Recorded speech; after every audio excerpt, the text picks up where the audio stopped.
Hello everyone, I hope you all are fine. आज हम 11th business studies के अंदर हमारा नेक्स्ट टॉपिक करेंगे जो कि है statement in lieu of prospectus. Last video में हमने प्रोस्पेक्टस स्टडी किया था कि प्रोस्पेक्टस वो डॉक्यूमेंट होता है जिसके ज़रिए कंपनी जो है वो पब्लिक को इनवाइट करती है उनके शेयर्स और डिबेंचर्स को परचेज करने के लिए। उसके हमने कंटेंट्स भी स्टडी किए थे कि प्रोस्पेक्टस के अंदर कौन कौन सी इंफॉर्मेशन गिवन होती है।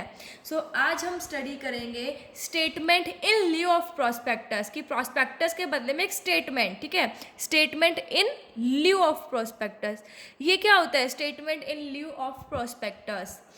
देखिए, it is that document which is prepared in place of prospectus and presented to the registrar. Statement in lieu of prospectus एक डॉक्यूमेंट होता है जो कि प्रोस्पेक्टस के प्लेस पर बनाया जाता है और बनाकर उसे रजिस्ट्रार के पास प्रेजेंट किया जाता है। ठीक है,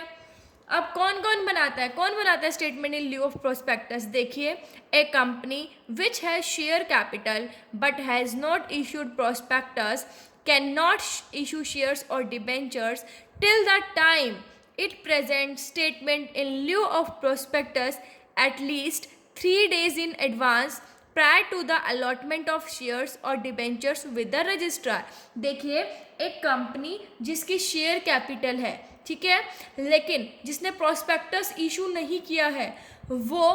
तब तक अपने शेयर्स और डिबेंचर्स को इशू नहीं कर देती जब तक वो statement in lieu of prospectus registrar के पास जब शेयर और डिबेंचर का अलॉटमेंट का टाइम आता है उनसे 3 दिन पहले जो है रजिस्ट्रार के पास जमा नहीं करवा देती, तब तक जो एक कंपनी है वो अपने शेयर्स और डिबेंचर्स को इशू नहीं कर सकती। देखिए, statement in lieu of prospectus किसके लिए बनाना ज़रूरी है? वो कंपनी जिसकी शेयर कैपिटल है, अगर वो प्रोस्पेक्टस इशू कर देती है, ठीक है, इसने प्रोस्पेक्टस भी इशू नहीं किया, तो वो कंपनी जब तक अपने शेयर्स और डिबेंचर इशू नहीं कर सकती जब तक वो रजिस्ट्रार के पास statement in lieu of prospectus shares और डिबेंचर्स के अलॉटमेंट के 3 दिन से मतलब एटलीस्ट 3 दिन पहले क्या ना करवा दे, डिपॉजिट ना करवा दे, क्या, statement in lieu of prospectus. ठीक है, ये है हमारा statement in lieu of prospectus. अब है conditions for issuing statement in lieu of prospectus कि जो statement in lieu of prospectus issue किया जाता है उसकी कंडीशंस कौन कौन सी हैं। देखिए, when A company which share capital has not issued any prospectus, जब एक कंपनी जिसकी शेयर कैपिटल है, ठीक है, मतलब शेयर कैपिटल मतलब जब वो सिक्योरिटीज इशू कर रही है, शेयर्स और डिबेंचर्स इशू कर रही है, लेकिन उसने अभी तक प्रोस्पेक्टस इशू नहीं किया है, तो उसको statement in lieu of prospectus issue करना ज़रूरी होता है। नेक्स्ट है when a private company has been converted into a public company, जब एक प्राइवेट कंपनी को पब्लिक कंपनी में कन्वर्ट होना हो तब भी statement in lieu of prospectus issue करना ज़रूरी होता है। नेक्स्ट है if the whole capital of a company is received automatically and it does not find it necessary to issue A prospectus, अगर कंपनी की सारी कैपिटल ऑटोमेटिकली रिसीव हो गई हो, इट मीन्स उन्होंने सिक्योरिटीज़ इशू ना की हो, शेयर्स और डिबेंचर्स के थ्रू पैसा ना लिया हो, ठीक है, उन्हें प्रोस्पेक्टस को इशू करने की ज़रूरत नहीं होती है। उस कंडीशन में भी statement in lieu of prospectus issue करते हैं। नेक्स्ट है a company which does not issue its shares and debentures to public initially but wants to do it afterwards, एक ऐसी कंपनी जिसने स्टार्टिंग में तो शेयर्स और डिबेंचर्स इशू नहीं किए पब्लिक को, लेकिन बाद में वो करना चाहती है, तो उसके लिए भी statement in lieu of prospectus issue करना ज़रूरी होता है।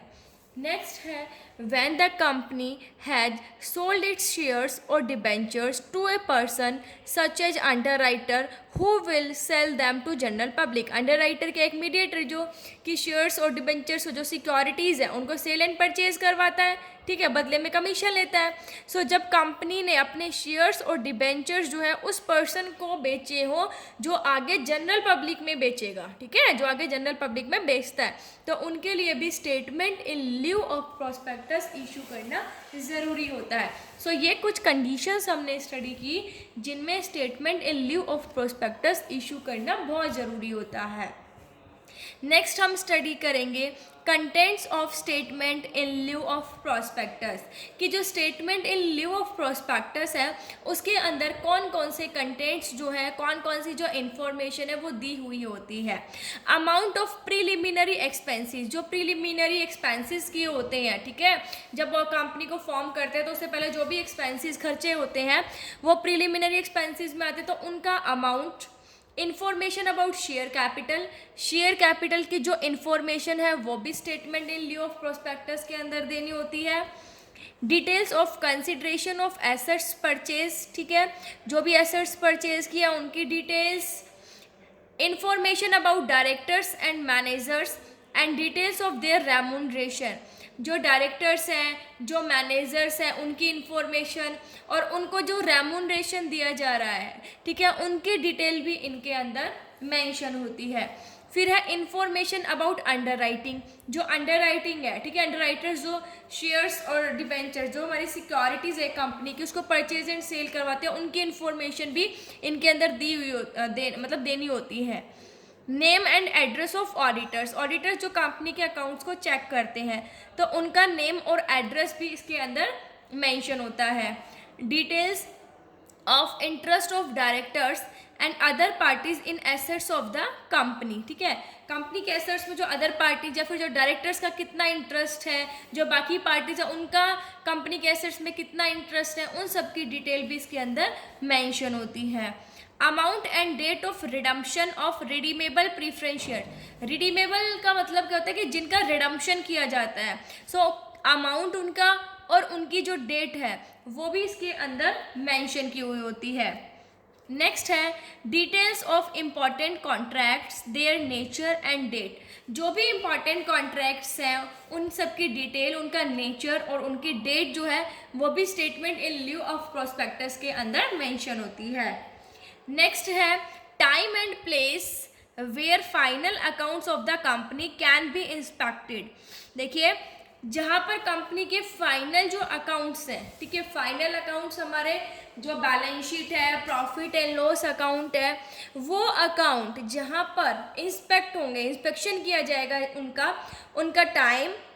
और उनका प्लेस, ये सारी चीज़ें भी statement in lieu of prospectus के अंदर मेंशन होती है। क्या क्या, जो प्रीलिमिनरी एक्सपेंसेस हैं उनका अमाउंट, शेयर कैपिटल की इंफॉर्मेशन, ठीक है, details of consideration of assets purchase और डायरेक्टर्स और मैनेजर्स की इंफॉर्मेशन, उनके रेम्यूनरेशन की detail, information about underwriting, जो अंडर राइटिंग है उनकी information, name and address of auditors, जो ऑडिटर्स हैं, ठीक है, उनके नेम और address, then details of interest of directors, ठीक है, जो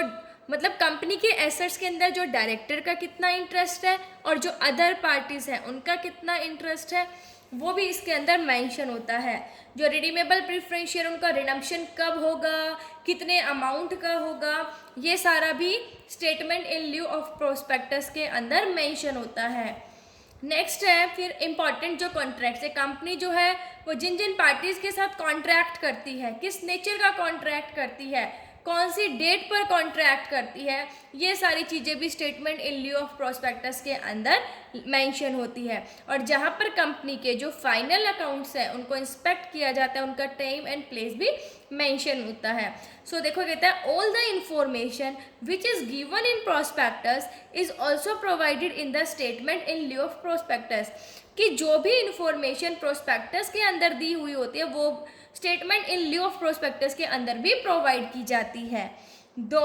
it is not presented in front of general public yet it is a foundation of the contract between the company and share holders. देखिए जो statement in lieu of prospectus है वो general public के सामने बेशक से प्रेजेंट ना किया जाता हो, लेकिन जब कंपनी और शेयर होल्डर्स के बीच में जो कॉन्ट्रैक्ट होते हैं, ठीक है, उनका ये फाउंडेशन है, उनकी ये नींव है, ठीक है। सो वही इन्फॉर्मेशन इसके अंदर दी हुई होती है जो कि मतलब जो प्रोस्पेक्टस के अंदर दी हुई होती है वो statement in lieu of prospectus के अंदर भी दी हुई होती है। सो अभी हमने ये स्टडी किया कि statement in lieu of prospectus क्या होता है, उसके कंटेंट्स कौन कौन से होते हैं। ठीक है, आई होप आपको समझ आ गया होगा। Thank you, stay safe, stay home.